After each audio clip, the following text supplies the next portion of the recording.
এক্সেলে grade বের করতে আর মাথা খাটাতে হবে না, একটাই ফর্মুলা আর কাজ শেষ।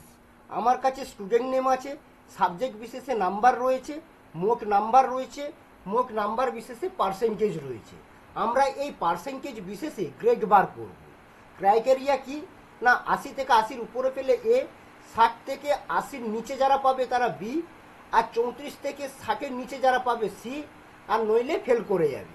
তো এখানে আমরা ফর্মুলা লাগাবো, is equal to if bracket open, আমরা percentage greater than is equal to 80 comma double quotation A double quotation comma if bracket open greater than is equal to 60 comma double quotation B double quotation if bracket open greater than is equal to 34 comma double quotation C double quotation comma double quotation fail double quotation bracket close 2 3 তিনটে if লাগিয়েছি, ওই জন্য তিনটে bracket দিয়েছি, enter.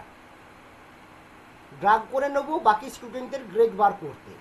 দেখুন বন্ধুরা, যে 75% পেয়েছে সে বি, যে 85% পেয়েছে সে এ, আবার যে 34-এর নিচে পেয়েছে সে ফেল করে গেছে।